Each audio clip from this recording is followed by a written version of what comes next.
Buenas tardes a todos, a todas. Muchísimas gracias ahora sí por acompañarnos en esta tarde de miércoles. Hoy, bueno, pues queremos dar la bienvenida y el agradecimiento por querer compartir su tiempo con nosotros a la doctora Maya Hervás Zúñiga, que seguro que todos o muchos de vosotros conocéis. Amaya es la jefa de servicio de salud mental del Hospital Universitario Mutua de Terrassa y también cofundadora del IGAIN, que es el Instituto Global de Atención Integral al Neurodesarrollo, y es especialmente una grandísima experta en el abordaje del autismo, con una amplia trayectoria tanto en investigación y formación de profesionales y muy especializada y muy referente para todos nosotros y todas nosotras en todo lo que tiene que ver con diagnóstico, ¿no? Una persona que siempre nos ha actualizado, ha compartido y está hoy aquí, bueno, pues para hacer con nosotros este webinar acerca de cómo hacer y presentar un diagnóstico de autismo. Así que, Amaya, no te quito mucho tiempo, solo comentar, bueno, pues a todos los participantes por cuestiones operativas que el webinar está siendo grabado. Lo colgaremos posteriormente en la misma página web en la que os habéis inscrito en un par de días aproximadamente y también en el curso Innovaciones en la detección, el diagnóstico y la atención temprana del autismo al que está vinculado. Y sin más, no quito ni un solo momento y os dejo con Amaya para que puedas hacer tu intervención. Podremos hacer al final unos minutos de turno de preguntas. Gracias, Amaya. Muy bien, pues muchas gracias, Lupe. Bueno, pues yo voy a presentar lo que es el concepto un poco actual del autismo, sabiendo que me voy a focalizar en niños de edad preescolar. Por lo tanto, también voy a ver, os voy a presentar los estudios que hay sobre signos precoces de autismo, un poco las últimas cifras de prevalencia. Nombraré poquito sobre la etiología y luego ya empezaré a hablar sobre los instrumentos de evaluación aplicados a esta edad, cómo hacer un diagnóstico con todas las comorbilidades, es decir, el decir TEA es decir nada, y mucho más en niños muy pequeñitos donde a veces no es tanto los síntomas de TEA, sino las comorbilidades de otras alteraciones del neurodesarrollo lo que va a definir la afectación funcional a corto y a largo término. Y luego hablaré un poco de los casos especiales. Yo soy muy sensible también con lo que es el autismo profundo, muy mal llamado autismo profundo, pero sí de Lancet Commission, que lo publicó en 2022, que es un grupo severamente afectado, no solo de autismo, con discapacidad intelectual, grave afectación del lenguaje, y donde yo creo que hoy por hoy pues estamos fallando a este colectivo, por lo menos aquí en Cataluña, a todos los niveles. Primero, en que no están recibiendo quizá el tratamiento precoz que realmente requieren, que no tenemos toda la ayuda que necesitan a nivel escolar. Quizá hay que plantear si la incorporación a escuelas ordinarias, cómo se hace hoy por hoy, es ellos, y realmente pues cuando son adultos pues estamos viendo las dificultades que a veces tienen estas familias, ¿no? Con la escasez de recursos que hay. Y luego hablaré también del género femenino, en niños más pequeñitos, que la realidad es que sabemos poco sobre todo en el TEA Severidad 1, cómo se presenta en primeras edades, porque 7 de cada 10 las hemos estado perdiendo. Por lo tanto, todos los estudios es de las 3 de cada 10 que detectamos que representa el grupo pues, más afectado y que no se han encontrado diferencias con el género masculino, ¿no?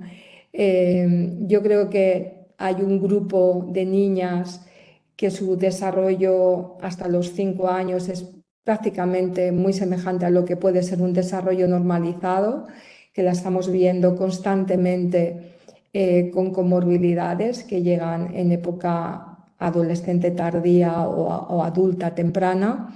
que las familias, para ellos es muy difícil identificar, ¿no? Alteraciones que les hubiera llamado la atención como algo importante y que tenemos que quizá dirigirnos a cómo identificamos signos sutiles de autismo y cómo tenemos que hacer más investigación en este grupo, sobre todo yo creo que en el área de la cognición social, que el que tengas síntomas muy sutiles de autismo no quiere decir que no tengas una afectación importante en la cognición social.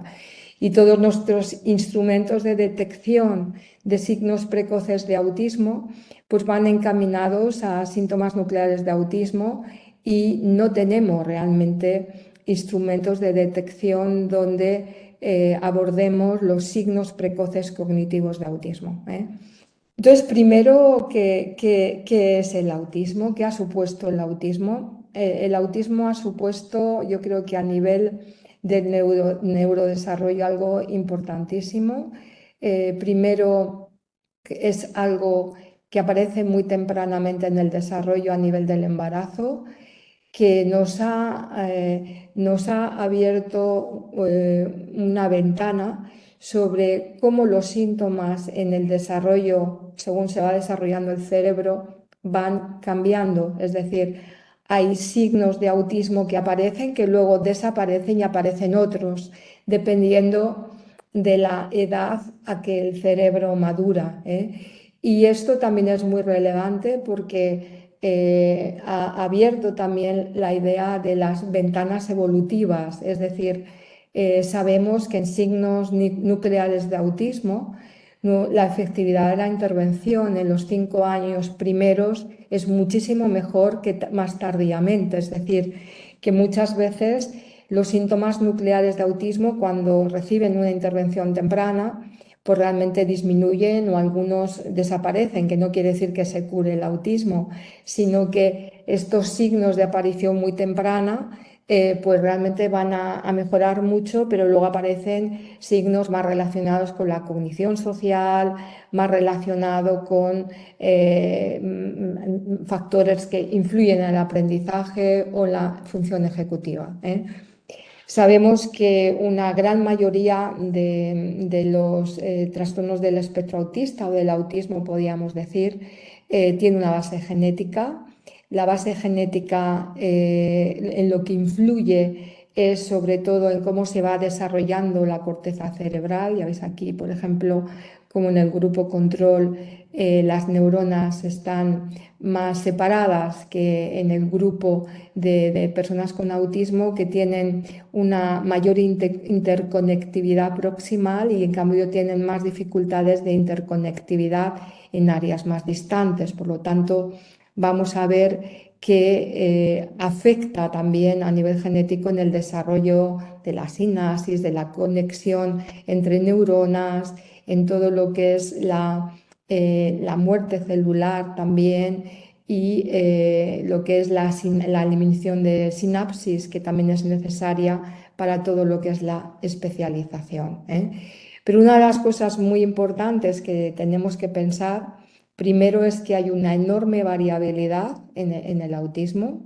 Lo que es el que hablábamos, el nivel 3, que son aquellas que están más afectados, pues hoy por hoy, con las nuevas técnicas genéticas, identificamos casi hasta un 40% de las causas genéticas en este grupo que tiene varias alteraciones del neurodesarrollo y que tienen muy poco que ver, por ejemplo, con el TEA severidad 1, que es una continuidad de lo que es la normalidad. Es decir, en el TEA severidad 1 es como que tienen rasgos más marcados de lo que pueden ser diferencias incluso en la personalidad entre las personas. Cuando miramos, por ejemplo, los instrumentos de evaluación, incluso en niños pequeñitos, pues por ejemplo el A2, pues igual hasta 8 de codificación en síntomas de autismo es normal, no te tienes que preocupar. Por lo tanto, síntomas de autismo son frecuentes en la población. No quiere decir que porque alguien tenga un síntoma de autismo, tiene autismo, sino tiene que cumplir pues, una serie de criterios muchos síntomas de autismo y con una interferencia funcional. Por lo tanto, el TEA Severidad 1, en el fondo, muchas veces es el impacto que les provoca los síntomas de autismo en su funcionalidad lo que realmente les va a empeorar, ¿eh? Y por eso decimos que a veces donde pones el límite de qué es normalidad y qué es anormalidad, pues tampoco es tan claro y va marcada un poco por las clasificaciones diagnósticas. Por eso, cuando pensamos en el autismo, tenemos que pensar en los que son los síntomas nucleares de autismo, lo que nos exigen las clasificaciones para que podamos diagnosticar de un trastorno del espectro autista, que es como se definen tanto en el DSM-5-TR como el CI-11, que son las dos clasificaciones fundamentales en que nos basamos para diagnosticar, que luego ya veremos más específicamente, pero realmente qué es lo que se requiere es fácil, es decir, que tiene que tener alteraciones en la comunicación social y tiene que cumplir criterios en 3 dimensiones de alteraciones en la interacción social y comunicativa. La primera es todo lo que afecta a la reciprocidad social, que puede afectar lo que es la iniciación social, es decir, aquellos que parecen ansiosos o tímidos, y es porque les cuesta la iniciación social, pero en cambio pueden tener una buena respuesta. Pero también puede ser aquellos que pueden tener una buena iniciación social, pero en cambio les cuesta la respuesta, que son aquellos, como a veces las niñas, que tienen mucha iniciación social, pero van a su bola, o aquellos en que les cuesta la reciprocidad, que pueden tener preservada la iniciación social, la respuesta social, pero lo que les cuesta es compartir su vida y la vida de otras personas de una manera recíproca, y esto les limita en lo que es el desarrollo de relaciones más íntimas selectivas. La segunda área que vamos a ver afectada también en algún momento de la vida, no tiene por qué ocurrir en todo al mismo tiempo, es decir, que tiene que haber siempre alguna alteración en reciprocidad social, alguna alteración en comunicación no verbal en algún momento de la vida, que es todo lo que es el desarrollo de los gestos, del contacto ocular o de las expresiones faciales y de la sonrisa social. Todo lo que es el aspecto no verbal que nos ayuda a comunicarnos con las personas de una manera afectiva. Y el tercero, el A3, que es todo lo relacionado con las relaciones, que supone sobre todo lo que es la cognición social y la empatía. Cómo realmente cambiamos nuestra conducta para adaptarnos a las diferentes personas y a los diferentes contextos. Los niños, por ejemplo, que siempre se comportan igual en todos los contextos, son desinhibidos, y eso muchas veces es algo también que no tomamos en consideración, Por ejemplo, a veces ves chicas adultas que nadie ha visto ninguna dificultad, pero en cambio ves que han sido desinhibidas, que siempre se comportaban de manera igual, pero eran graciosas, porque esa desinhibición a veces cuando eres pequeñito hace gracia, pero cuando van creciendo el no identificar dónde estás y cómo te tienes que comportar es las grandes a veces alteraciones que tienen mujeres que pueden tener por sus dificultades en la cognición social, pues se exponen a situaciones peligrosas de abuso meramente por no darse cuenta de cómo se deben comportar en determinado tipo de contextos, y esa inocencia que a veces tienen hacen que confíen quizá en situaciones donde no detectan pues que hay un cierto riesgo para ellas. Y luego está todo el área de las conductas estereotipadas y repetitivas, que tienen que cumplir criterios en 2 de las 4 áreas. Lo primero es todo lo que es repetitivo con el habla, que es el habla estereotipada, ecolalias diferidas, neologismos, con acciones, por ejemplo, juego repetitivo, acciones repetitivas no funcionales, o con el cuerpo, que son las estereotipias. El B2, que es todo lo relacionado con la inflexibilidad, mínimos cambios en rutina o entornos provoca grandes alteraciones. El B3 es todo relacionado con intereses que pueden ser cualitativamente normales, que podrían ser como un hobby, pero que tienen una enorme intensidad y también una cierta atipicidad, es decir, que se concentran en partes concretas memorísticas del interés. No es lo mismo saber de fútbol que saber de todos los jugadores de fútbol, del nombre de todos los jugadores de fútbol de Europa. Lo primero es una ventaja y lo segundo es un gran inconveniente, porque realmente a nadie le interesa los nombres de los jugadores de fútbol. Y eso además no quiere decir que sabes de fútbol. Y por otra parte están todas las alteraciones sensoriales, que sea por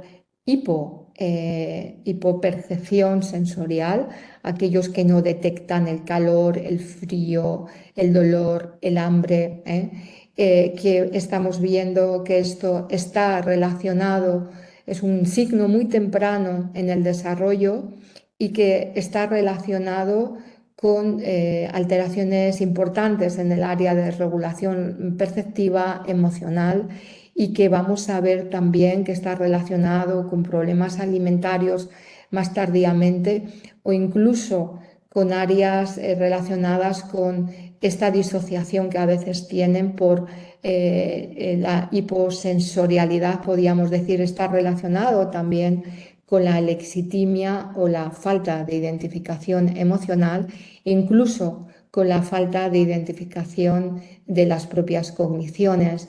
Y por lo tanto, en situaciones de mucho estrés, ellos que son en general muy emocionales, ¿no? Les provoca un enorme malestar, que estamos también viendo cuadros disociativos, incluso catatonia en este grupo, en que tienen estas más alteraciones de hipopercepción, de alexitimia y de déficit cognitivo.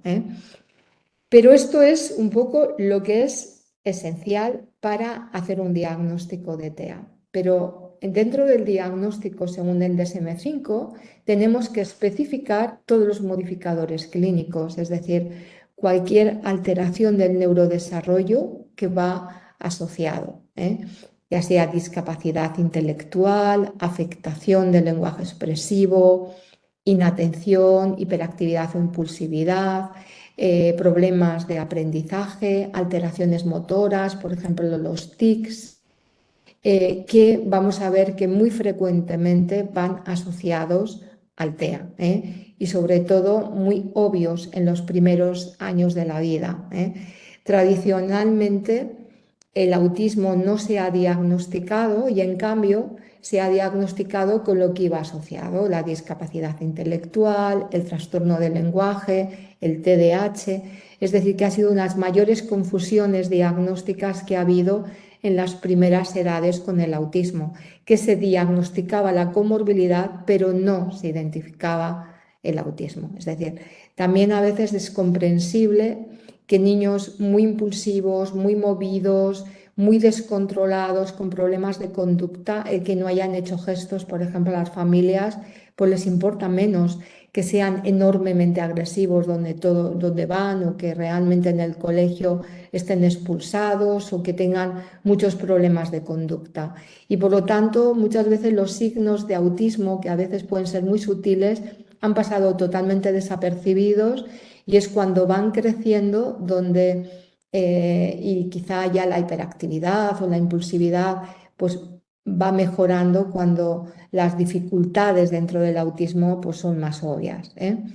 También cuando son adolescentes y adultos pues se va a desarrollar todo el área de problemas de salud mental, que el autismo aumenta todos los problemas de salud mental más en la adolescencia o época adulta. Las alteraciones del neurodesarrollo es con lo que va asociado en las primeras edades, a nivel sobre todo preescolar, pero luego a partir de la adolescencia, época adulta, estas alteraciones del neurodesarrollo también van mejorando con la edad, y las dificultades del autismo se manifiestan en problemas de ansiedad, de depresión, de trastornos alimentarios, de que se confunden, ¿no?, con trastorno bipolar. Hoy he estado, por ejemplo, viendo a un chico en la planta de hospitalización de agudos del hospital que era un chico con un diagnóstico de trastorno bipolar que no había respondido a ningún fármaco, con enormes efectos secundarios por los fármacos que le daban por el trastorno bipolar y que realmente tiene un TEA con una fuerte desregulación emocional y con una ansiedad, ¿no? Que se ha confundido con un cuadro bipolar. Y esto, lo queramos o no, en TEA severidad 1 es frecuente, ¿eh? Por otra parte, vamos a tener también un aumento de problemas médicos. En el grupo más afectado de autismo, nivel 2 y nivel 3, pues va a haber hasta un 15% que va a tener epilepsia, más de un 50% tiene alteraciones del dormir y sobre todo en el grupo más afectado, pues va a tener alteraciones genéticas con cuadros sindrómicos que tienen problemas médicos asociados, ¿eh? Y por lo tanto también el hacer una buena evaluación médica y hacer pruebas genéticas pues van a ser también muy relevantes, sobre todo en el grupo más afectado de nivel severidad 2 y 3, ¿eh? Por primera vez en el DSM-5 fue en el año en que se incluyó por primera vez el autismo dentro de lo que eran los trastornos del neurodesarrollo. Es decir, el DSM-5 ya incluyó un nuevo grupo dentro de los problemas de salud mental, que hay bastante crítica también en esto, ¿no? Es hasta qué punto algo con lo que naces y con el desarrollo va mejorando, como son los trastornos del neurodesarrollo, pues realmente si es un problema de salud mental o no. Lo que está claro es que en muchos casos, si no se identifican, ellos no entienden lo que les ocurre y no se les ayuda en aquellos síntomas de alteraciones del neurodesarrollo que les causa interferencia funcional, pues van a desarrollar problemas de salud mental que les precipita el trastorno del neurodesarrollo, a diferencia de problemas de salud mental que aparentemente se presentan igual, pero que aparecen en la época más tardía del desarrollo, en la época adulta. Y tenemos que alrededor de un 70-80% de los problemas de salud mental en el adulto debutan antes de los 18 años y que generalmente están relacionados con alteraciones del neurodesarrollo y que representan un grupo muy importante de los problemas cronificados de salud mental del adulto, ¿eh? Entonces, cuando hablaba que el autismo o el TEA, que voy a utilizar los dos términos, va asociado muy frecuentemente a otras alteraciones del neurodesarrollo, pues vamos a ver que alrededor de un 78% de los casos de autismo en los primeros años de la vida tiene problemas relacionados con el lenguaje, ya sea retraso en el inicio del lenguaje o trastornos expresivos del lenguaje, alrededor de un 49% cuando se hizo este estudio. Actualmente veremos que el CDC americano en el último estudio en que estudió la capacidad intelectual, prácticamente un tercio actualmente tienen discapacidad intelectual y es porque se está identificando también, ha mejorado la formación de profesionales y lo que más está aumentando ahora es el TEA severidad 1, aquellos que tienen buen nivel de lenguaje y buena capacidad intelectual.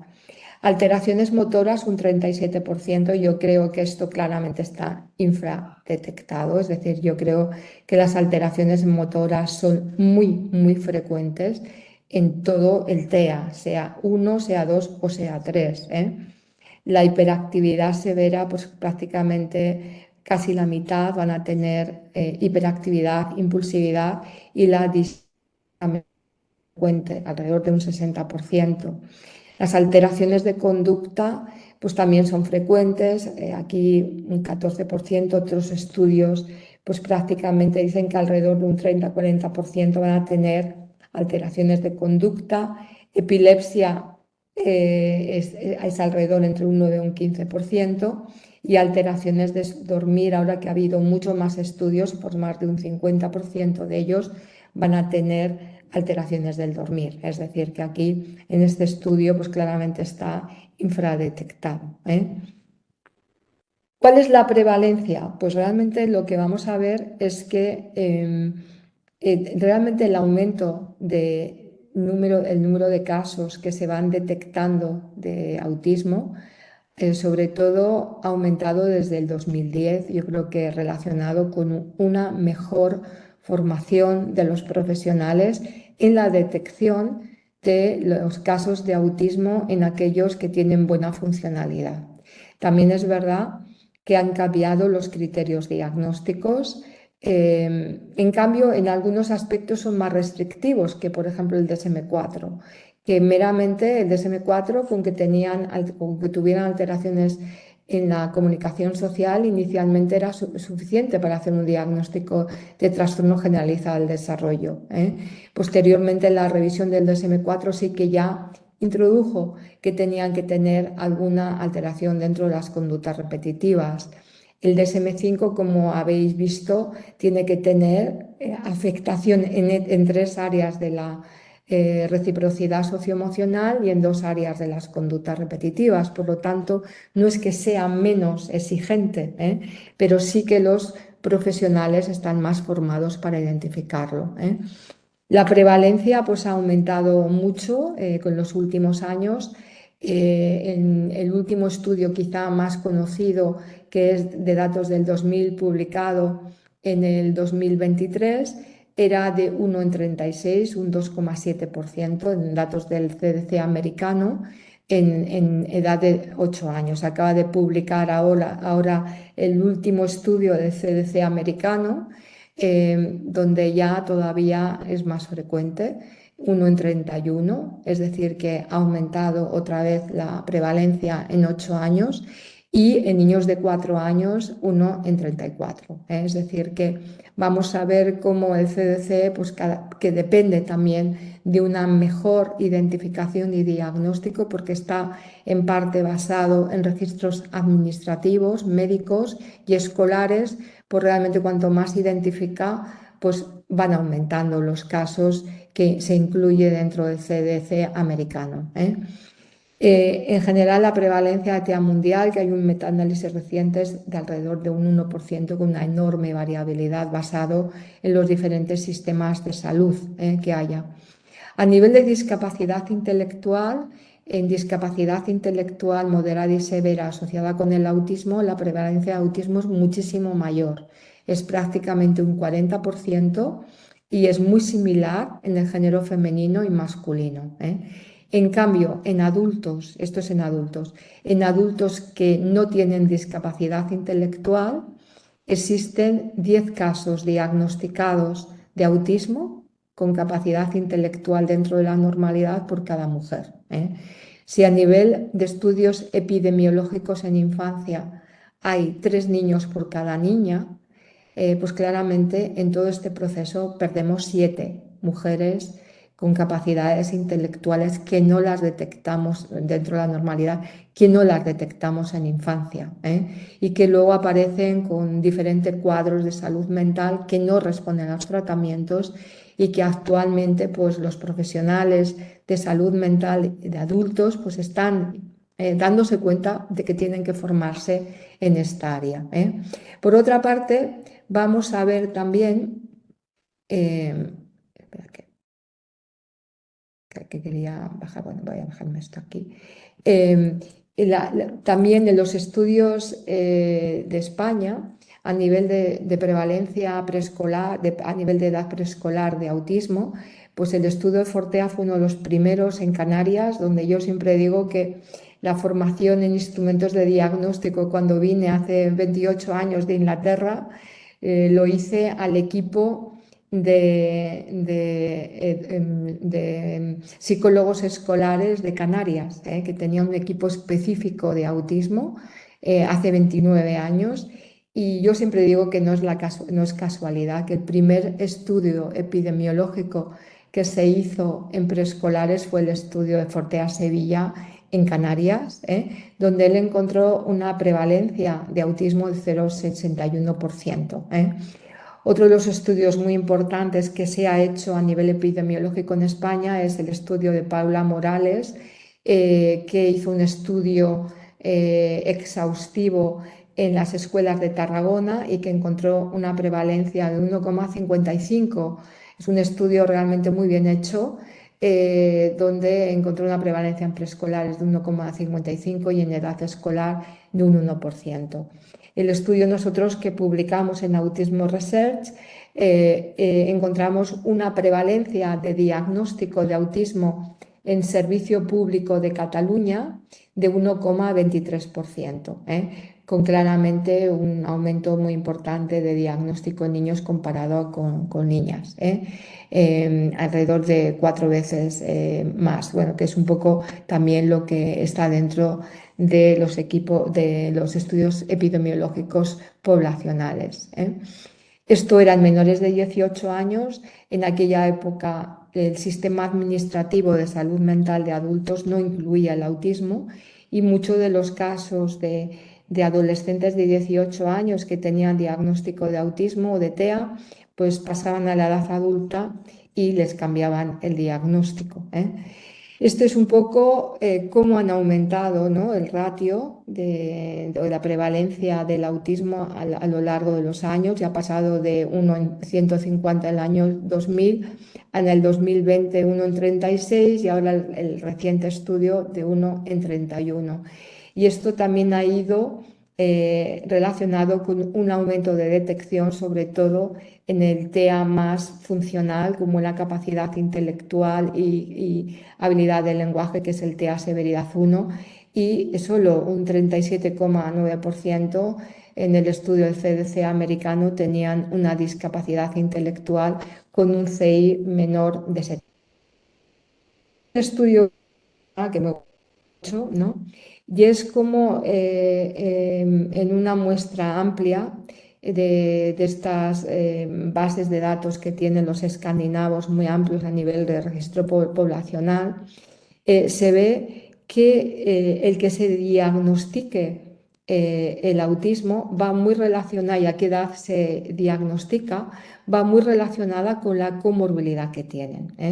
Por ejemplo, las niñas antes de los 5 años, por ejemplo, vamos a ver que están más asociadas o incluso más frecuentemente con discapacidad intelectual que los niños, y también tienen más riesgo de epilepsia, que no responde a tratamientos, y en general también tienen incluso más problemas de insomnio que los niños.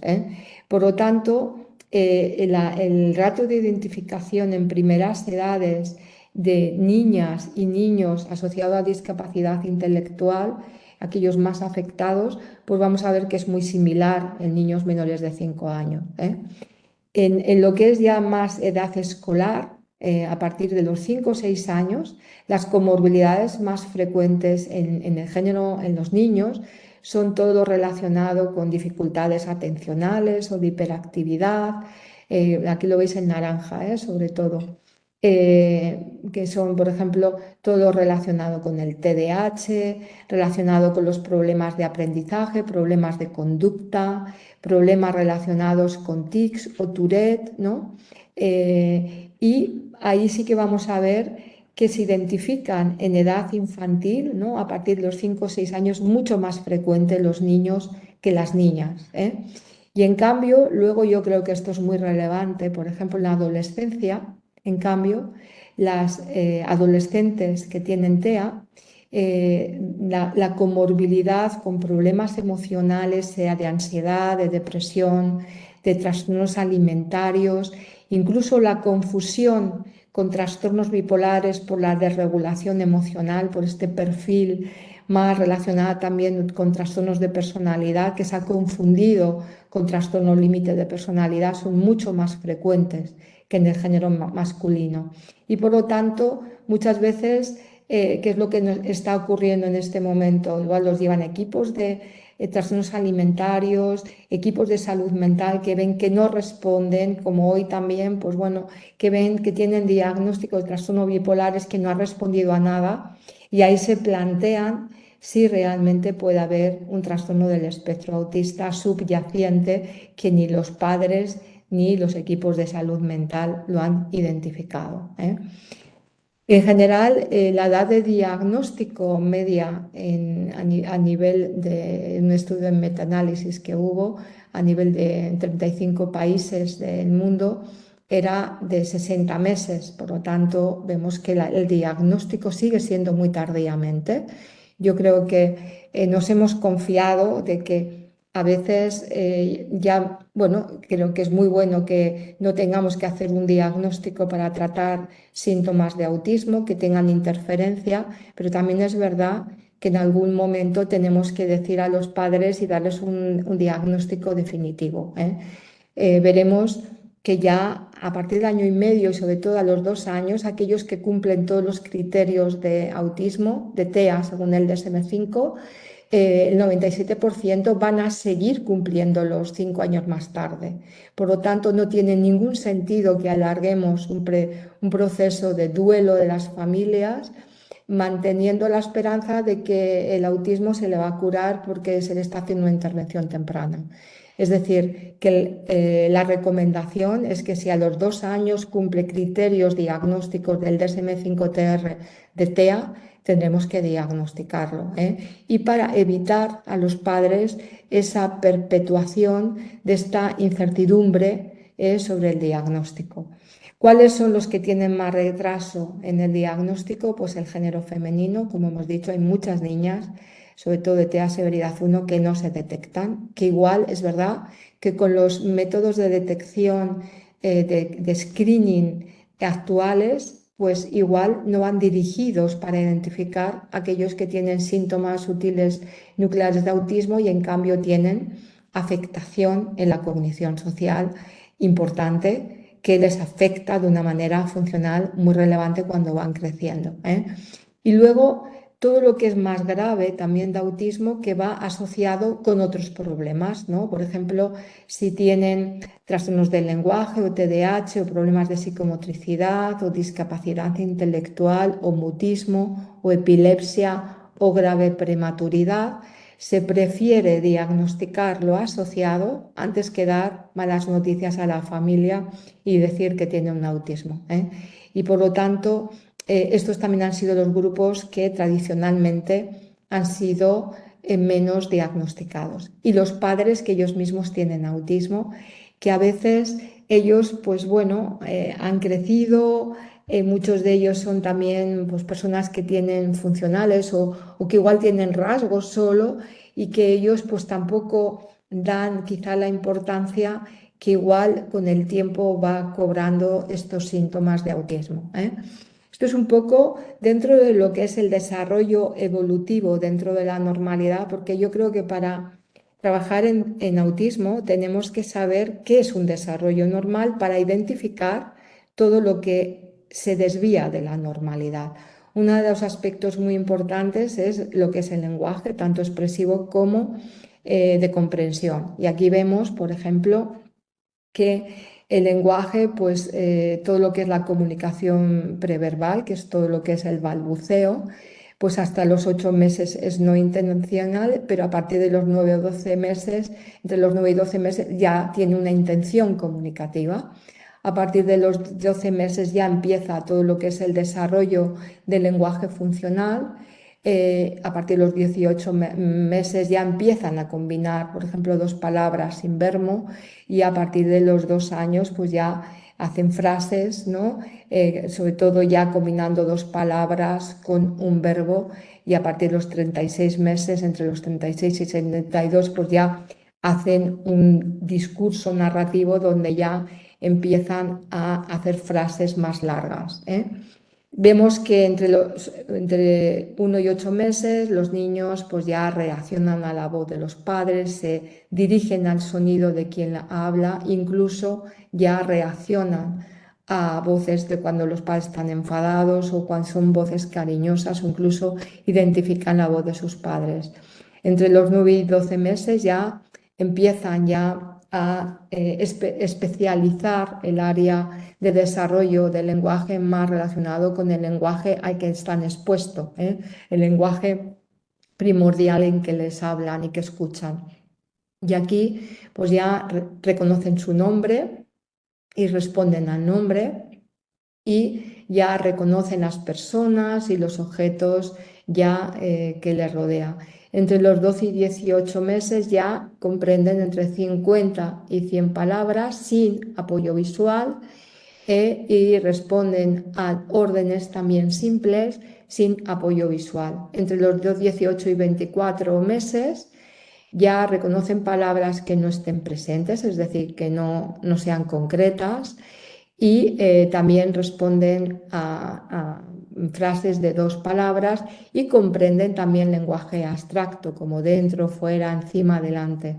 Entre los 24 y 30 meses ya responden el qué, quién, dónde, que también son conceptos mucho más abstractos y también entienden el plural. Y entre los 30 y 36 también ya entienden conceptos espaciales también abstractos, como encima, debajo, y todo lo que es atributos, adjetivos calificativos, y comprenden también órdenes verbales de 2 elementos. Y ya entre 36 y 32 ya van a responder a frases más subordinadas y escuchan y entienden ya cuentos más largos y comprenden el futuro, es decir, que ya hay cierta abstracción.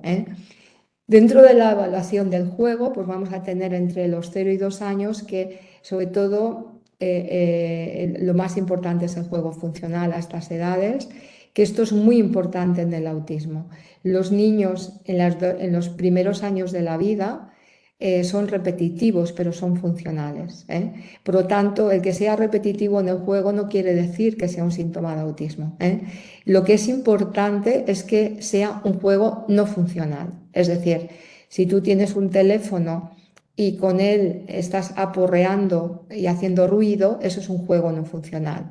Si tú utilizas el teléfono y te lo pones en la oreja y realmente utilizas el teléfono de juguete de manera funcional, esto no se codificaría como juego repetitivo en primeras edades de autismo.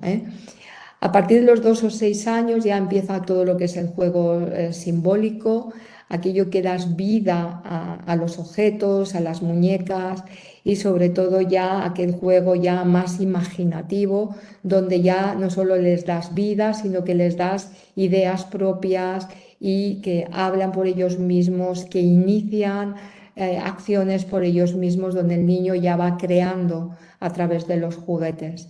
Entre los 6 y 12 años es ya todo lo que es el juego en reglas, que esto también vemos, ¿no? Como a veces ellos no entienden las reglas de los juegos y por lo tanto no saben adaptarse dentro de los juegos de una manera más recíproca. Y el juego consta construcción a nivel de formas, a nivel de puzzles, a nivel de legos, pues ya empiezan a partir del primer año y van cogiendo diferente tipo de complejidad. ¿Cuáles son? Estos son estudios que se han realizado a nivel de signos muy precoces de autismo. Y, por ejemplo, a nivel de comunicación prelingüística, por ejemplo, lo que se ha visto es que ya desde el mes pueden tener lloros extraños, gritos, lloros, que los padres un poco a veces te lo dicen, ¿no? O grita mucho o llora mucho, y que realmente no es como el lloro normal de un niño o de un bebé. Entre los 9 y 12 meses lo que se ve es que tienen menos vocalizaciones funcionales, es decir, como decíamos, ya el balbuceo empieza a ser funcional para pedir, para compartir, y lo que vemos es que no tienen funcionalidad el balbuceo, y que incluso a veces son muy silenciosos, no tienen balbuceo. O, por ejemplo, que sus vocalizaciones van dirigidos hacia ellos mismos y no dirigidos socialmente hacia los padres. Y lo que vamos a ver también es el lenguaje estereotipado, que pueden tener jergas, pueden tener este lenguaje muy repetitivo, autoestimulativo, a través de sonidos o de palabras que les gusta y que las repiten hasta la saciedad. Y que una de las cosas también que reportan estos balbuceos no funcionales o este lenguaje estereotipado es que los padres responden, como van menos dirigidos socialmente, los padres también responden menos a este lenguaje menos comunicativo. También entre los 8 y 14 meses pues van a tener menos gestos comunicativos, como el señalar, como el extender la mano para pedir, como el gesto de anticipación para que les cojan, y que además va menos coordinado, que esto es muy importante en niñas que tienen más iniciación social, en que vamos a ver que las niñas, una de las cosas es que tienen iniciación social, pero menos coordinado. Por ejemplo, te miran pero no te hablan, te hacen un gesto pero no te miran, y está déficit, podríamos decir, de varias estrategias comunicativas para hacerse comunicar de una manera importante, pero lo tienen disminuido. Y un poco los gestos a los 12 meses es muy predictivo del lenguaje expresivo. Y yo creo que eso, por ejemplo, a nivel de intervención es esencial. Es muy difícil enseñar lenguaje expresivo para alguien que no tiene ningún gesto. Y esto yo creo que lo hacemos constantemente. Es decir, a alguien que no sabe lo que es la comunicación a través de gestos, es muy difícil que desarrolle lenguaje y que lo sepa ubicar dentro de los diferentes contextos. También vamos a ver, por ejemplo, qué signos precoces son dentro de lo que es el temperamento, el afecto y la vinculación social. En general, entre los 6 y 24 meses, el temperamento más asociado con el autismo es aquellos que son más pasivos, que tienen menos expresión de afectividad, más serios, con más pasivos, que protestan menos, que no detectan, por ejemplo, el hambre, que no detectan el dolor, que no detectan lo que es el frío, el calor, niños que lloran muy poco, que se caen, no reaccionan al dolor, y que en general tienen también menos capacidad de exploración en el entorno. Miran los objetos, pero se dirigen poco a las personas para compartir los objetos o incluso para mostrar o para pedir. Entre los 6 y 9 meses vamos a ver también menos vinculación social. Miran menos a los ojos a los padres cuando interactúan con ellos, tienen menos contacto ocular, menos expresiones faciales dirigidos hacia ellos, menos gestos y menos vocalizaciones. Todo lo que es la apertura social, la iniciación social no verbal, vamos a ver que está disminuida en estas edades.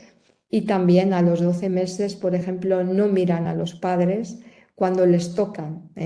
Que esto, por ejemplo, hay algunos que tienen reacciones un poco extremas al tacto. De hecho, hay estudios donde reaccionan, por ejemplo, de manera negativa a veces cuando alguien les toca por una hipersensibilidad táctil, pero en cambio, a veces cuando los padres les tocan y son ellos los que inician la interacción, también hay un grupo pues, que no les responde, es decir, que siguen como si realmente no pasara nada, que es también quizá más característico del autismo. Y luego a los 12 meses pues, van a estar dificultades en la inhibición y en la autorregulación, niños muy movidos, muy impulsivos, ¿no? Que a veces no tiene una base pura de TDAH, sino que lo que tiene es una base de desregulación ya muy temprana de niños que no saben tranquilizarse a través de los padres, y que ya les vemos que igual han sido muy pasivos y de repente de esa enorme pasividad pasan a un descontrol muy importante, su hiperactividad y su impulsividad, y que muchas veces este grupo vamos a ver que está muy relacionado con dificultades que tienen ya desde muy pequeñitos en regularse. Bueno. Por otra parte, vamos a ver dificultades en el procesamiento sensorial y habituación, que un poco los signos más precoces ya aparecen. Uno de los signos más precoces relacionados con el autismo, que ya aparecen desde los 6 meses, es todo lo relacionado con alteraciones sensoriales, ya sean porque tienen reacciones muy extremas a estímulos sensoriales prácticamente imperceptivos, o por todo lo contrario, que no reaccionan sobre todo a alteraciones más dentro de su percepción, como decía, el dolor, o el hambre, o el calor, o el sueño, o el cansancio. Y por lo tanto también lo que vamos a ver es que en general tienen menor habituación a estímulos sensoriales que les molesta, y esto también es muy importante, porque no porque les expongamos constantemente se habitúan como otros niños, y eso a veces podemos estarles creando un estrés muy importante, sobre todo niños que a veces no saben comunicarse con nosotros. Y por ejemplo, hay estudios que ve en que ellos también son más lentos habituando a nuevos estímulos sensoriales, es decir, que tienen una mezcla de hipersensibilidad a algunos estímulos y de hiposensibilidad a estímulos nuevos que también se les expone, ¿eh? Y también ya a los 8 o 10 meses las alteraciones sensoriales son predictivas diagnósticas de autismo, pero hay que tener en cuenta que hay niños a los 12 meses que tienen síntomas de autismo que mejoran mucho, ¿eh? Y por eso las alteraciones sensoriales, que son alteraciones muy precoces en el desarrollo, son más predictivas cuando aparecen más tardíamente, entre los 12 y 24 meses de diagnóstico de autismo, que estos signos de alteraciones sensoriales más precoces a los 8 o 10 meses. Por otra parte, otras de las alteraciones precoces muy poco estudiadas a nivel motor, que Gerardo es un ejemplo, ¿no? De cómo han estudiado a través de nuevas tecnologías también lo que es el desarrollo e intervenciones motoras, es que ya uno de los signos más precoces es todo tipo de alteraciones motoras, ya desde los 6 meses, en retraso, en sentarse, problemas de coordinación. Espera, que voy a terminar, voy a enchufar el ordenador, que me estoy quedando sin batería.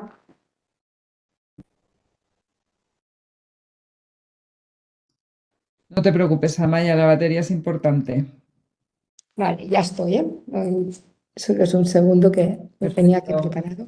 Eh, es decir, entre los 6 y 9 meses, pues bueno, hay todo tipo, ya sea retraso en el desarrollo motor, dificultades en la coordinación, pero la realidad también es que desconocemos mucho qué es un desarrollo evolutivo motor dentro de la normalidad, de lo que es aquel atípico relacionado con signos precoces del autismo. Y esto yo creo que es una enorme necesidad también de investigación, ¿eh?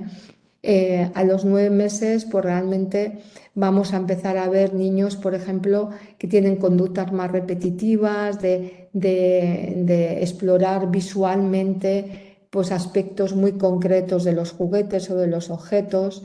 Antes decíamos un poco la aparición de uso menos funcional de objetos, y a los 12 meses también la aparición de estereotipias motoras que también se aumentan un poco lo que es el riesgo de que tengan un autismo posteriormente ya más consolidado, ¿eh? Y entre los 18 y 24 meses, pues son niños que en general tienen menos juego funcional y más intereses inusuales. Vamos a ver también que las alteraciones físicas son importantes. Estos niños, más de un 50%, tienen alteraciones del sueño toda su vida. Y esto en el desarrollo es un enorme estrés para los niños que durante mucho tiempo yo creo que hemos ido ignorando, que tampoco hemos evaluado adecuadamente, que muchas veces los padres tampoco le han dado quizá la importancia viendo en toda la afectación del desarrollo, y que esto pues actualmente se está dando mucha más importancia, pero también van a tener alteraciones nutricionales importantes, restricciones por dificultades en cambio, por alteraciones sensoriales, y hay niños que tienen dietas extremadamente restrictivas, ¿eh? Por otra parte, vamos a ver que la prematuridad aumenta 3 veces el riesgo de desarrollar un autismo. La epilepsia está claramente aumentada, hasta un 15% de las personas, incluso del TEA severidad 1, tienen epilepsia, y a veces tienen 2 picos en el primer año de la vida y en la edad adolescente. Por lo tanto, en la edad adolescente también tenemos que tener cuidado e identificar estos signos que a veces son sutiles de cuadros epilépticos que puedan estar teniendo, ¿eh? Y a veces vemos regresiones o alteraciones incluso conductuales importantes, ¿eh? Y luego en general pues tienen más problemas, sobre todo aquellos más afectados con varias alteraciones del neurodesarrollo, en que tienen causas genéticas que también afectan causas médicas, y en este grupo vamos a ver que la mortalidad está altamente asociada. También es verdad que en general se identifica poco las alteraciones más médicas. Que los signos precoces pues, van a tener entre los 6, 9 y 12 meses, es lo que la reducción de atención social, reducido a atención a caras, más atención cuando la interacción es predecible, no diferencian el contacto ocular hacia los padres o extraños, a los 9 meses reducida respuesta al nombre, aunque tienen mejor predicción diagnóstica a los 24 meses. Entre los 12 y 14 meses tienen menor iniciación de atención conjunta y de la cualidad comunicativa, y a los 12 meses pues, son niños que tienen menos flexibilidad atencional y que en general tienen menos dificultad de identificarse o de variar de flexibilidad atencional.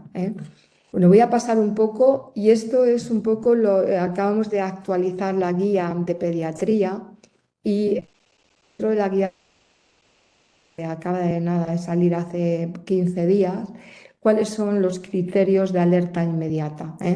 Pues son los niños que no balbucean o que no dice palabras sencillas a los 18 meses o frases espontáneas de 2 palabras a los 24 meses, y cualquier pérdida de habilidades de lenguaje o a nivel social. Antes de los 12 meses, cualquier disminución del contacto ocular o aquellos que no muestran anticipación cuando van a ser cogidos o que no tienen interés en rutinas sociales o juegos de rutinas sociales o que no tienen sonrisa social, de apertura hacia cuando ven a personas conocidas o que realmente no discriminan a los padres de los extraños y no tienen ansiedad ante los extraños. Y después de los 12 meses, pues que tienen menos uso del contacto ocular, no responden a su nombre, no señalan para pedir algo, que es el gesto proto-imperativo, no muestran objetos, que es iniciación social, que tienen respuesta inusual ante estímulos auditivos, que no les motiva juegos de rutinas sociales con los padres, por ejemplo, que no tienen la respuesta a la atención conjunta y no miran hacia donde les señalan los padres, por ejemplo, un avión para compartir, que no tienen imitación espontánea, que es importantísima para el aprendizaje, o que realmente no tienen balbuceo social o que tienen intereses más o que no utilizan lenguaje funcional. Dentro de aquellos factores no genéticos que se ha asociado con el autismo están todo lo que es factores perinatales, que todo lo que es consumo, exposición de fármacos, de drogas en embarazo aumenta el riesgo, y también todo lo que son alteraciones perinatales importantes, incluyendo amenaza de aborto durante la gestación. Edad materna de años está asociado con un aumento de riesgo de autismo, peso al nacer menor de 2,5 kilogramos o prematuridad menor de 35 semanas. Aquellos que han tenido ingresos en cuidados intensivos, que tengan hermanos diagnosticados de autismo o que tienen padres con problemas de trastornos mentales. Muchas veces el TEA severidad 1 no se ha detectado en infancia y, como decíamos, a veces aumenta el riesgo de problemas de salud mental, y hay 3 veces más en estudios epidemiológicos más niños que niñas.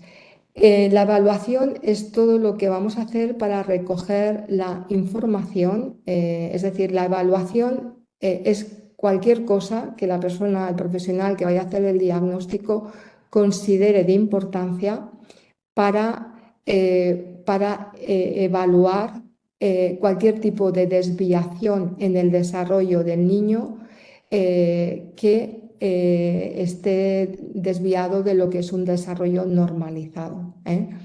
Y por lo tanto es todo lo que vamos a hacer para recoger la información para hacer un diagnóstico de autismo complejo. Y la evaluación es la base de de lo que es el diseño del tratamiento.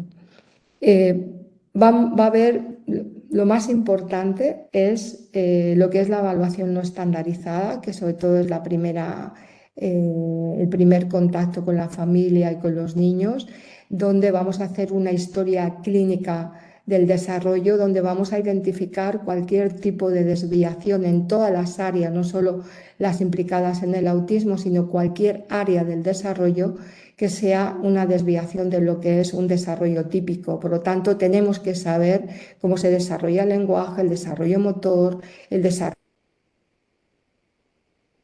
de la sociabilidad, ¿eh? Por otra parte, va a haber una serie de evaluaciones estandarizadas sobre síntomas de autismo, capacidad intelectual, todo lo que es la comorbilidad, lenguaje, aprendizaje, adaptación funcional y aspectos médicos etiológicos.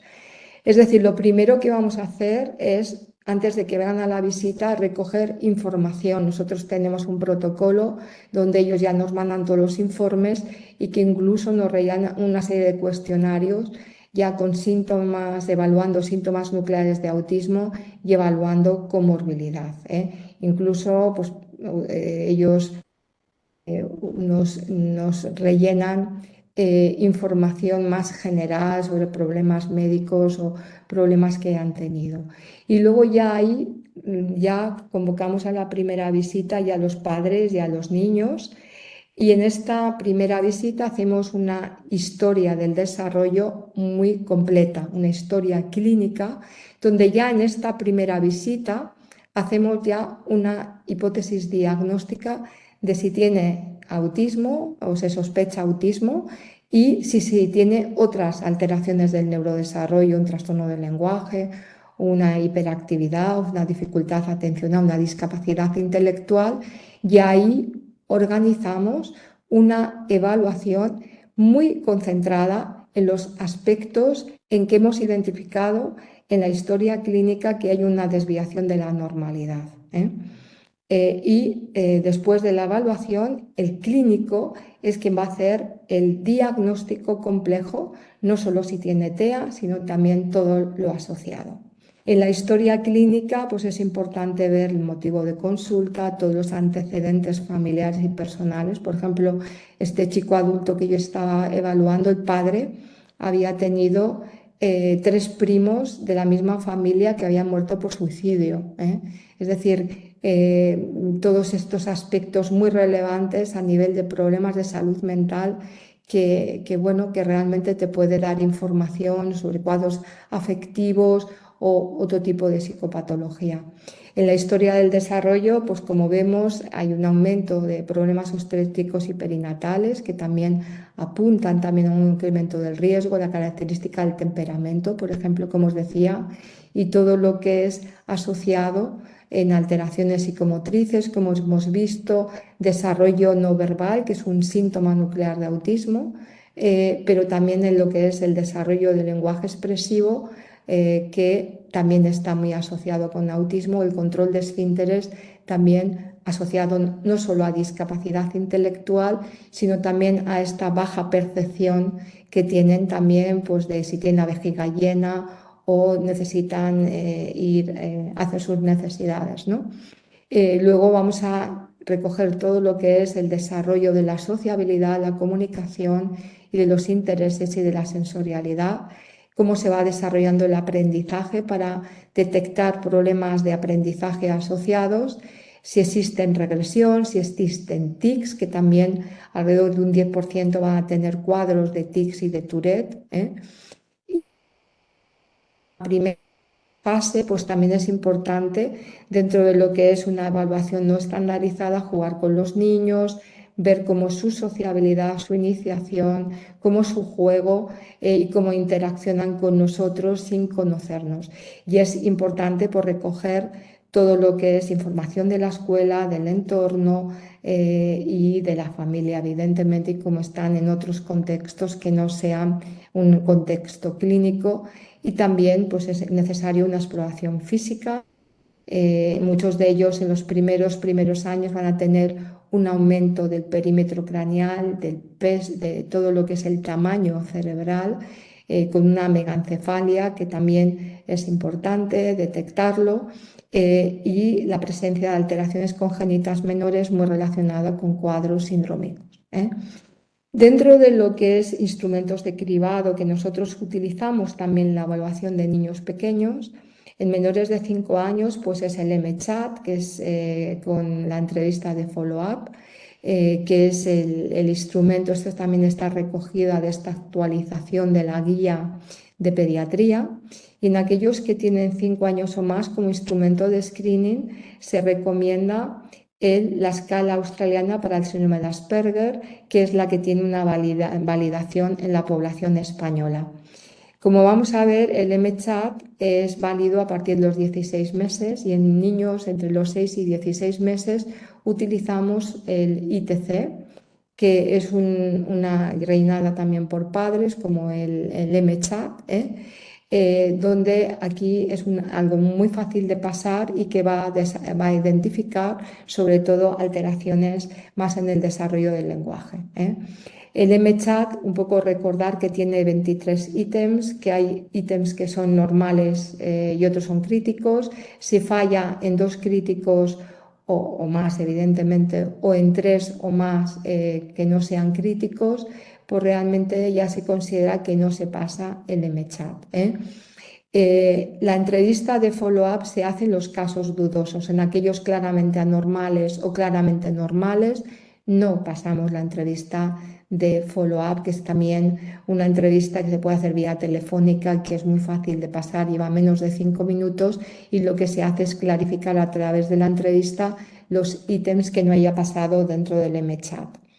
Este es cómo se presenta también el Infant Toddler Checklist, que es el ITC, que se aplica entre los 6 y 24 meses y que sobre todo nos va a dar el grado de preocupación de que haya alteraciones en la comunicación no verbal, en el lenguaje expresivo y en la simbolización. Por lo tanto, detecta signos precoces de otras alteraciones del neurotransmisor. También vamos a tener, a partir de los 4 años, instrumentos de screening basado en el ADR, que es otra de las entrevistas diagnósticas del autismo, que podemos utilizar en niños, adolescentes y a lo largo de toda la vida del adulto, que hay una versión toda la vida y una versión a los 4 y 5 años, meramente porque entre los 4 y 5 años se supone que es cuando los síntomas nucleares de autismo son más obvias. Y luego está la escala de congruencia social, que es aplicable a partir de los 2 años, que es una escala muy interesante. El SCQ, por ejemplo, se aplica en población clínica y la escala del SRS, sobre todo, es más para aplicarla en atención primaria y en niños que podríamos decir con síntomas más sutiles de autismo. Yo creo que es una escala muy, muy interesante porque lo que te da es un perfil de riesgo, sobre todo que detecta alteraciones más en el área de la cognición social. Muchos de los estudios en niños pequeñitos que se han hecho en cognición social se han hecho con el SRS.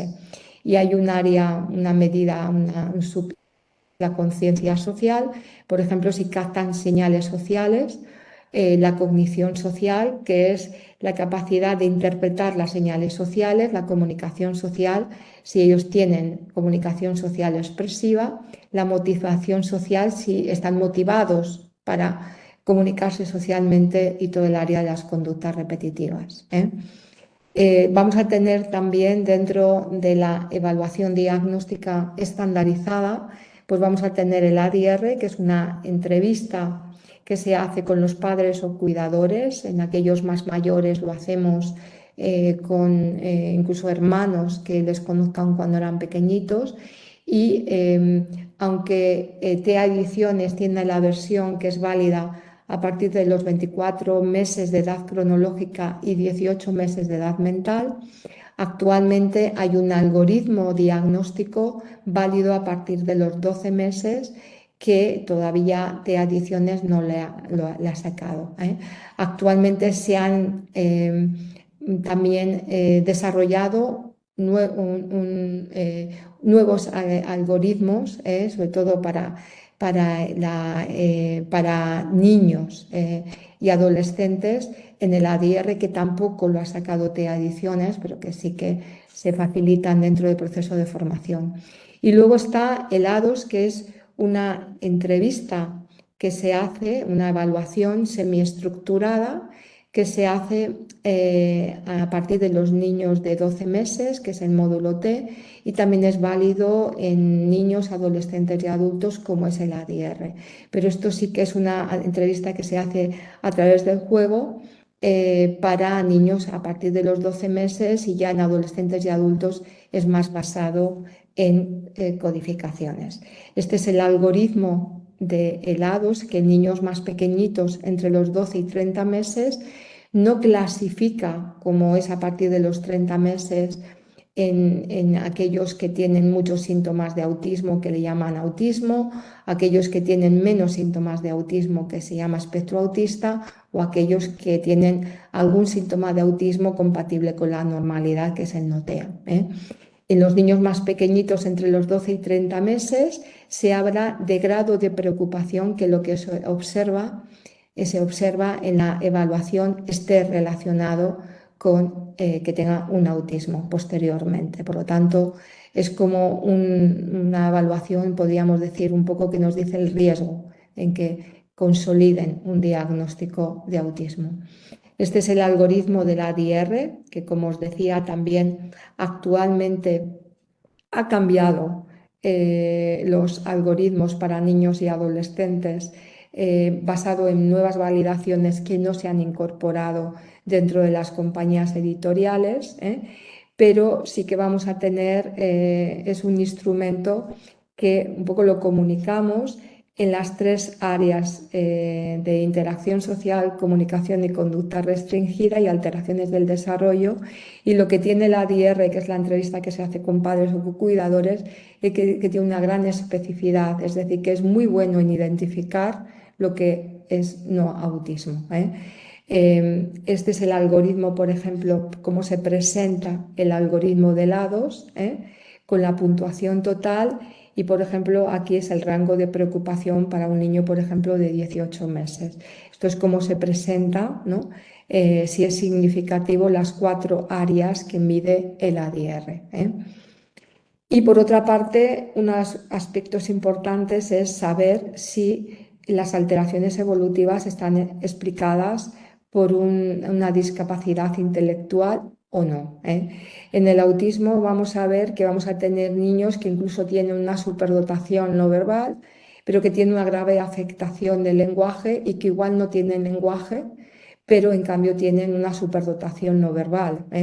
Por lo tanto, en estos casos vamos a utilizar lo que son las escalas de capacidad intelectual no verbal, como puede ser el Leiter o el Merry-Palmer, o veremos también la escala no verbal del WISC. En aquellos que tengan edades mentales muy bajas, que ni siquiera entiendan las mínimas instrucciones para hacer una escala no verbal, pues aplicaremos escalas del desarrollo, como el Battelle o el Bailey. Aquí tenemos, este es un poco el Bailey 3, que lo he cogido de uno que no está todavía actualizado al Bailey 4, en que vamos un poco especificando la edad equivalente de cada área, que en este caso vemos que hay un ligero retraso, ¿no?, para un niño de 18 meses en la escala cognitiva de 13 meses, y también ponemos tanto la puntuación compuesta, la escalar, el percentil y el intervalo de confianza para todo, tanto para la comunicación expresiva y receptiva con la edad equivalente y con el área motora. Este es el Bailey 3. Y actualmente también se ha desarrollado el Bailey 4, que lo que ha hecho ha sido hacerla más práctica, más corta. Sobrepuntuaba el Bailey 3 aspectos cognitivos y motores, por lo tanto ha ajustado más los puntajes en esta área, y también ha eliminado subíndices en las diferentes áreas que evalúa, hacer puntuaciones totales. Y hay una versión también automatizada. A nivel de pruebas de lenguaje, pues aquellos que tienen lenguaje expresivo un poco para evaluar las pruebas cognitivas, pues vamos a tener no solo el WIS-5, sino también el DAS-2 o el Stanford Binet también, que se utiliza sobre todo en países más anglosajones. Las escalas del desarrollo, como decíamos, el Battelle, el Bailey o la escala no verbal, como el Mullen, y escalas no verbales, como es el Reibons, la escala no verbal del Wechsler o también la UNIT o el Leiter, que nosotros lo utilizamos bastante, sobre todo en niños y adultos. Es importante que cuando evaluemos cognitivamente, si tengamos que utilizar alguna acomodación que no influya en lo que estamos evaluando, se utilice. Es decir, que seamos conscientes que a veces los niños no colaboran, no tienen motivación. Se calcula que alrededor de un 20-25% de los niños que diagnosticamos de discapacidad intelectual en el autismo no la tienen en época adulta. Por lo tanto, es muy importante porque a veces ya estamos condicionando las expectativas de estos niños si realmente no les evaluamos de una manera en que realmente los resultados sean compatibles con la funcionalidad de los niños que vemos. También es muy importante evaluar la adaptación funcional, es decir, una cosa es la capacidad intelectual y otra cuestión es cómo funcionan. La discrepancia entre la capacidad intelectual y la capacidad de adaptación funcional es lo que vamos a hacer mejorar con los tratamientos. Por lo tanto, son escalas que se utilizan también para evaluar respuesta a tratamiento. En este sentido, pues vamos a tener el Vineland 3, que se aplican desde el nacimiento hasta los 90 años, y el ABAS 3, que también se aplica desde el nacimiento hasta los 89 años. Son diferentes. El Vineland es una entrevista que con el Vineland actual, el 3, ya no solo es una entrevista semiestructurada que llevaba bastante tiempo, sino que los padres y los profesores pueden rellenar ellos mismos, que es como una escala en que hace más fácil la aplicabilidad. Y también es una escala, podríamos decir, más profunda, que es el ABAS, donde también da quizá una información más completa y también es más compleja la entrevista. El ABAS se utiliza más dentro de lo que es el ámbito escolar porque es más práctica, es más fácil de aplicar y es más rápida. Estas son un poco las dos actualizaciones.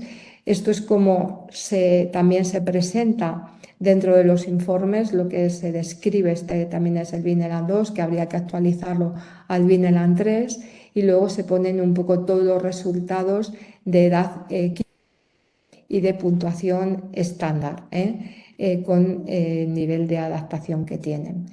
¿Cuál es la diferencia entre el Vineland 3 y Vineland 2? Pues realmente una de las grandes diferencias es que ya no es necesario hacer esta entrevista semiestructurada que necesitaba formación porque se aplicaba muy incorrectamente muchas veces por los profesionales, porque es una entrevista muy semiestructurada, muy similar al ADR en su aplicación, y ahora el Vineland 3 pues tiene ya un formato abreviado que los mismos padres o profesores lo rellenan, y también ha mejorado lo que es los puntos de corte y también la ha hecho más corta, con una versión informatizada. Esta es también cómo se presenta el ABAS, con los percentiles, también con las gráficas. Y dentro de lo que es función ejecutiva, que sobre todo ya también incluso en niños, que es aplicable a partir de los 2 años, el BRIEF es una escala muy fácil de pasar. A mí personalmente me gusta mucho porque realmente aquí pues vamos a ver sobre todo la rigidez cognitiva muy propia del autismo, pero también vamos a ver en aquellos que tienen más dificultades de atención, de memoria de trabajo o de autocontrol, por dificultades también en la inhibición y memoria de trabajo, en que te hace que también descartes si tiene un TDAH asociado.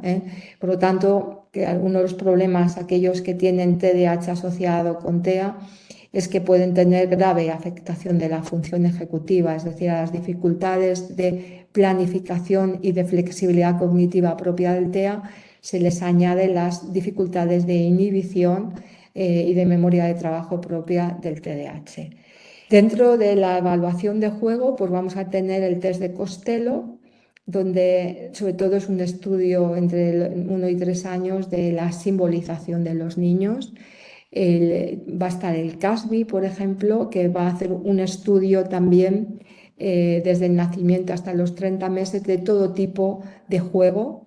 El CHIPA, que va entre los 3 y 7 años, que se centra también mucho dentro de lo que es el juego simbólico, ¿no? Se centra en aspecto de juego más exploratorio y simbólico y muy relacionado dentro de los aspectos cognitivos y de interacción social. Estos son un poco los instrumentos estandarizados de evaluación del lenguaje, que está el PLON, sobre todo entre 3 y 6 años para la comprensión del lenguaje. Nosotros el que utilizamos mucho es el IDPA, entre los 2,5 años y 10 años, que evalúa todos los procesos lingüísticos, pero también va a haber, por ejemplo, pruebas que estudian fonología del lenguaje o, por ejemplo, 3 de comprensión de estructuras gramaticales o el TDL, que es más a nivel del desarrollo del lenguaje, o la evaluación del lenguaje oral. Es decir, que hay diferente tipo de instrumentos que utilizamos para evaluar diferentes aspectos del lenguaje. Dentro de lo que es las alteraciones sensoriales, pues vamos a tener el perfil sensorial 2, que es sobre todo para todas las áreas sensoriales y que los clasifica en buscador, evitador, sensibilidad y registro sensorial.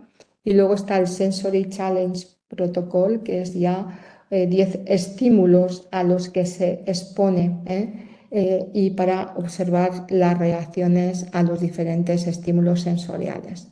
Dentro de la comorbilidad, va a ver pues, los cuestionarios, por ejemplo, como de Achenbach, que te mira síntomas de comorbilidad varia. Hay una versión preescolar entre 1,5 y 5 años, que lo utilizamos mucho como para síntomas de TDAH, que está el CONES y el ADHD Rating Scale, que también se aplican en niños y adolescentes. Esto es como las áreas que evalúa el CBCL, la Achenbach, que es aislamiento, quejas somáticas, ansiedad, depresión, problemas sociales, alteraciones del pensamiento, inatención, conducta agresiva. Y estas es como las áreas que mira el CONES, que nosotros son los que más utilizamos, que mira no solo inatención, hiperactividad y el índice de TDAH, sino también oposicionismo. Para comorbilidad, pues también vamos a tener el SENA, que mira pues, diferente tipo de comorbilidades, desde ansiedad, desde hiperactividad, desde depresión, desde quejas somáticas, de dificultades más de conducta y de autocontrol. Y también en niños, el SENA y para exploración del reconocimiento emocional entre los 3 y 16 años, pues tenemos el NEPSI, que nosotros también lo pasamos en todos los niños, de cómo identifican las diferentes emociones, y también nos da un índice también precoz, que yo creo que en niñas es muy relevante, de lo que es teoría de mente verbal y todo lo que es más no verbal. Y luego, en aquellos que tienen problemas funcionales y de conducta, es esencial hacer un análisis funcional, de identificar cuáles son los precipitantes de la conducta problemática, ver cuáles son los antecedentes, las situaciones que refuerzan la conducta, de tal manera que también enseñemos conductas alternativas para aquellas conductas disfuncionales, y que podamos ver también los reforzadores para instaurar estas conductas alternativas. Esto son gráficas que nosotros hacemos para el análisis funcional de la conducta, y esto es, por ejemplo, el registro que utilizamos en nuestra planta de hospitalización, por ejemplo, para todas las conductas agresivas de los niños que tenemos con gravísimos problemas de conductas o de comorbilidades que no han respondido a ningún tratamiento. Es importante también recordar que todos los niños, sobre todo de severidad 2 y 3, necesitan una evaluación médica, todos necesitan pruebas genéticas, y recordar que en aquellos, sobre todo de nivel 3, con pruebas, por ejemplo, de secuenciación del exoma, identificamos hasta un 40% de las causas genéticas etiológicas. A nivel que es importante, una vez que hemos hecho toda la evaluación, tenemos que el clínico, porque generalmente la evaluación la pueden realizar diferentes tipos de profesionales, pero el diagnóstico es recomendable que lo haga un profesional clínico. Por lo tanto, la primera pregunta es: ¿cumple los criterios nucleares de TEA especificado en el DSM-5-TR? Todas las alteraciones funcionales en su desarrollo se explica por los síntomas nucleares del TEA. Y un poco recordar que para que cumpla criterios de TEA en el DSM-5-TR tiene que cumplir todos los criterios de déficits en comunicación e interacción social en algún momento de la vida. El A1 es todo lo que es alteraciones en la reciprocidad emocional, el A2 es en la comunicación no verbal y el A3 es todo lo que es el mantenimiento, el desarrollo del juego y de las relaciones sociales. Y tiene que cumplir dos áreas del B. El primero es todo relacionado con patrones repetitivos del lenguaje, cuerpo o acciones. El B2 es todo lo relacionado con mínimas intolerancias al cambio en rutinas o entorno. El B3 es todo tipo de intereses fijos que no tienen una cualidad social y que se concentran muchas veces en aspectos memorísticos de gran intensidad. Y el B4 es alteraciones sensoriales. Por lo tanto, tiene que haber dos áreas afectadas del B en algún momento de la vida. Los síntomas tienen que comenzar, tiene que haber algún síntoma de autismo en primera infancia, pero a veces son muy sutiles, casi compatibles con la normalidad, que no les dan importancia, porque las familias o el entorno se adapta a ellos, y que también tiene que haber una limitación funcional por los síntomas de autismo. Por lo tanto, si todo se explica por los síntomas nucleares, todo tipo de desviación, de alteraciones que hemos recogido con los cuestionarios, con la entrevista clínica, con el ADI, con el A2, pues realmente podemos concluir que tiene un TEA. Pero si no se explica todo por las alteraciones, por los síntomas nucleares de autismo, tenemos que ver si existen modificadores clínicos asociados al TEA y el grado de severidad. Por lo tanto, no solo hay una alteración en la comunicación social, hay un retraso global en el desarrollo que además está más afectado en el desarrollo social y comunicativo, es decir, tiene una discapacidad intelectual asociada, tiene un trastorno del lenguaje expresivo, es decir, que el autismo no tiene por qué afectar el desarrollo del lenguaje expresivo, y si lo afecta, pues tendremos también que diagnosticar si existe una alteración en el desarrollo del lenguaje, un trastorno del lenguaje, si existen problemas de conducta o inatención, hiperactividad, impulsividad, que no tiene por qué, no es un síntoma nuclear del TEA. Existe desregulación emocional, esta intensidad emocional desde la alegría hasta el enfado, hasta la tristeza, esta variabilidad, esta labilidad emocional. Existen problemas en el aprendizaje, autismo, un excelente aprendizaje. Si no aprenden, habrá que ver el por qué, identificarlo. Hay problemas de salud mental, problemas médicos que tenemos que especificar. Especificadores clínicos en la revisión del DSM-5 especificó que si son síntomas no tienen por qué cumplir todos los criterios de trastorno. Por lo tanto, si hay síntomas de ansiedad, síntomas depresivos, pues también lo especificaremos.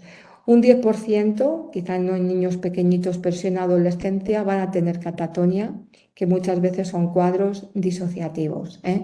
Y también dentro de lo que es el diagnóstico de TEA tendremos que especificar los 3 niveles de severidad. El TEA nivel 1 es aquellos que necesitan ayuda. ¿Y qué quiere decir? Que son aquellos que con apoyo sus dificultades sociales y repetitivas no son evidentes. A veces las conductas repetitivas solo es dentro de un contexto que es en casa, y que ellos con su capacidad de lenguaje y capacidad cognitiva enmascaran los síntomas de autismo. El TEA nivel 2 ya tienen un funcionamiento medio, pueden tener una capacidad intelectual más límite o una discapacidad intelectual leve o una afectación parcial del lenguaje, y que las dificultades en la comunicación social y conductas repetitivas ya son evidentes en todos los contextos. Y el TEA nivel severidad 3 son aquellos que ya tienen discapacidad intelectual moderada o severa, que tienen grave afectación, muchos no van a tener lenguaje, tienen graves limitaciones del lenguaje, y que van también asociados a grave discapacidad intelectual. Por lo tanto, el diagnóstico clínico es una competencia del profesional clínico. Siempre tenemos que hacerlo de acuerdo a algunas de las clasificaciones internacionales, sea el DSM-5-TR o CIE-11. Se utiliza más el DSM-5-TR, y especificar los códigos diagnósticos. Tenemos que tener todo en cuenta para hacer el diagnóstico. En lo que basamos es en todo lo que hemos recogido en la evaluación, y el clínico es quien hace el diagnóstico, pero también basada en su observación clínica y en todos los procedimientos estandarizados. Muchas veces los instrumentos van a dar incongruencia, pero por ejemplo el ADI-R es un instrumento que evalúa toda la vida del niño. El A2 solo evalúa 1 hora en la vida del niño, y por lo tanto uno está basado en información de padres y otro está basado en observación del evaluador. Por lo tanto, evalúa aspectos muy diferentes con informadores muy diferentes, en que se complementan y muchas veces nos van a dar informaciones contradictorias, pero que en el fondo nos dan informaciones complementarias, ¿eh?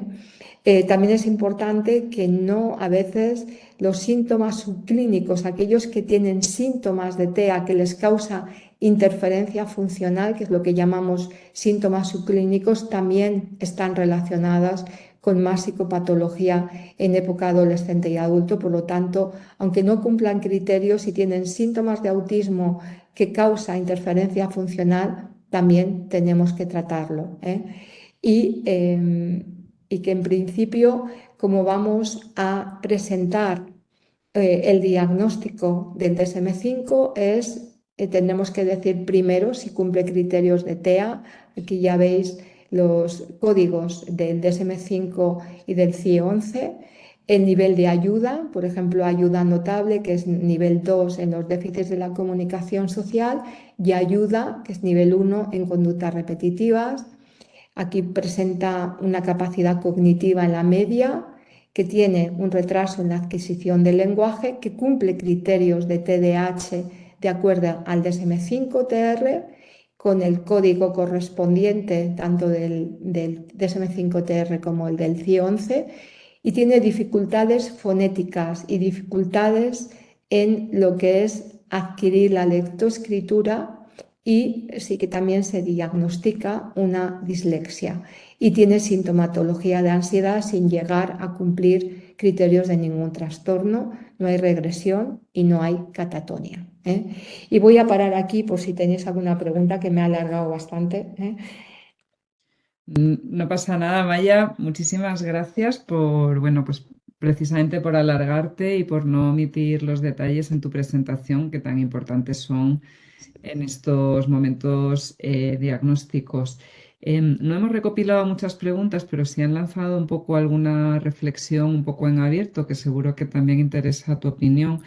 no tanto relacionada con los procesos en sí mismos, sino un poco con el rol de los profesionales, ¿no? Se habla en uno de los comentarios de que cada vez hay más profesionales formados en pruebas específicas, como puede ser ELADOS o ADR, pero que a lo mejor no tienen la experiencia clínica suficiente, pues planteando un poco cómo se manejan estas Sí. cuestiones. Yo creo que esto es importantísimo. Es decir, el ADI helados fue diseñado, yo tuve la suerte, ¿no?, de trabajar con Michael Rutter muchos años, que era el autor de ambos instrumentos. En Inglaterra se formaba solo a personas que trabajaban en autismo, ¿eh? Es decir, que es un instrumento de ayuda para el profesional que tiene experiencia en el autismo. Estos instrumentos en manos de personas que no tienen experiencia en autismo, pues realmente yo sinceramente creo que son muy cuestionables, ¿no? Y yo es que creo que el hacer un diagnóstico de autismo no es cualquier cosa, y que yo creo que todo el mundo tiene que saber lo que sabe y lo que no sabe, ¿eh? Es decir, creo que alguien que solo tiene experiencia en autismo y en niños no puede diagnosticar autismo en adultos con grave comorbilidad de salud mental, o lo contrario, ¿no? Alguien que tiene experiencia en adultos ver a niños pequeñitos de 2 años. Es decir, y no por ser un profesional, ¿no?, puedes diagnosticar. Yo sí que creo que adultos debería diagnosticarlo personas que tengan conocimiento en psicopatología, ¿eh? Porque realmente son casos muy graves, el suicidio está altamente aumentado, sobre todo en TEA severidad 1. En niños pequeñitos, pues yo creo que tiene que ser profesionales que tengan conocimiento en desarrollo, ¿eh? Es decir, que no por ser psiquiatra, si no tienes conocimiento en el desarrollo, pues vas a poder diagnosticar correctamente un niño en primeras edades con varias alteraciones del neurodesarrollo. Por lo tanto, yo creo que por eso también el trabajar en equipos multidisciplinarios donde los diferentes profesionales se complementan y no hay que evaluar a todos los niños igual. Yo creo que eso es otro de los grandes errores. Es la historia clínica, que no tiene ningún tipo de estandarización, que es conocimiento puro y duro del profesional clínico, es realmente la guía donde tiene que guiar qué vas a evaluar, basado en todas las desviaciones del desarrollo que se identifica en la historia clínica, ¿eh?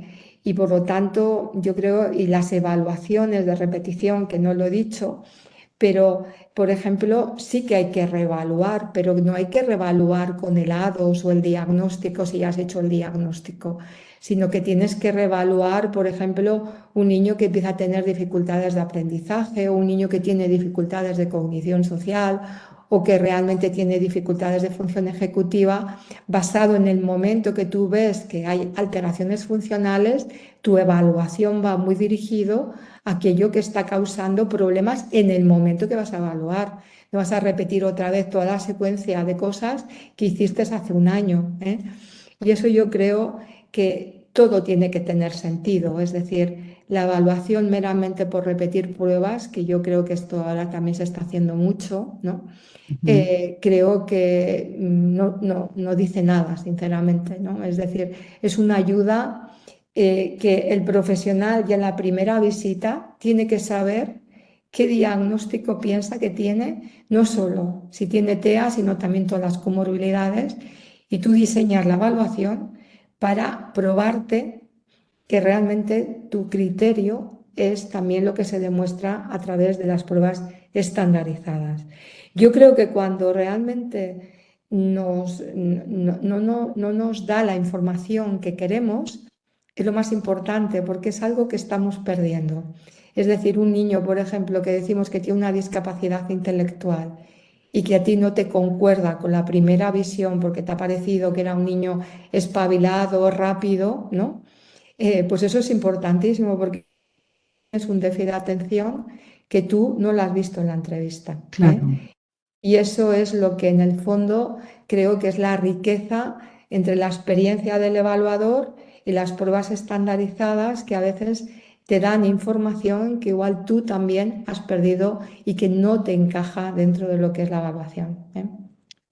Pues muchas gracias, Amaya, porque creo que con esta, bueno, intervención final cubres también el otro comentario que teníamos, donde una compañera habla un poco de que esa experiencia y sensibilidad de la persona encargada de estos diagnósticos y de estas evaluaciones son realmente importantes, incluso superando un poco el poder de las pruebas, ¿no? Que en ocasiones, bueno, pues son estas sensaciones las que la prueba la vas a tener de apoyo, pero ya basado en tu criterio y en tu juicio, porque además ella, un punto último que pone de manifiesto es que en algunas ocasiones, pues estas habilidades adaptativas o de camuflaje, pues pueden hacer difícil la interpretación de estos recursos. Entonces, creo que con tu intervención nos lo has dejado. Lo que pasa es que yo pienso que la subjetividad diagnóstica tampoco es deseable. Es decir, yo creo que el camuflaje es mucho menos de detectar cuando les ves la primera vez. Es decir, hay clínico, yo creo que es el gran problema de muchas mujeres, que realmente la primera, y es lo que se quejan, que la primera evaluación clínica que les hacen, hay muchas personas que les dicen no te pasa nada sin pasarles ni siquiera una prueba, ¿eh? Es decir, que yo creo que es la complementariedad de las dos cosas, la experiencia y la objetividad también, y la estandarización que también nos da información. Yo creo que es importante, sabiendo que todas las pruebas tienen falsos positivos y falsos negativos, ¿eh? Muy Pero bien. con las pruebas y nuestro conocimiento es cuando tenemos pocos falsos positivos y falsos negativos. Y lo deseable es que no tengamos ninguno, ¿eh? Completamente de acuerdo. Pues muchísimas gracias, Amaya, por tu intervención. Muchas gracias a todos los participantes por vuestro tiempo y por haberos incluso extendido este ratito de más para estar con nosotros. Simplemente recordaros que hemos grabado el webinar y lo colgaremos en el Orange Digital Center, en la ficha de este webinar, para que lo podáis tener disponible y compartirlo también con otras personas que pueden estar interesadas. Y bueno, animaros también a echar un vistazo porque tenemos otras propuestas para las próximas semanas que esperamos que os interesen. Dejo despedir a Gerardo. Bueno, muchísimas gracias, Amaya, como siempre tan interesante. Gracias, Lupe, por coordinarlo y bueno, a todas las personas que nos habéis acompañado esta tarde desde diferentes lugares del mundo. Muchísimas gracias y hasta la próxima. Vale, gracias a vosotros. Hasta luego. Hasta luego.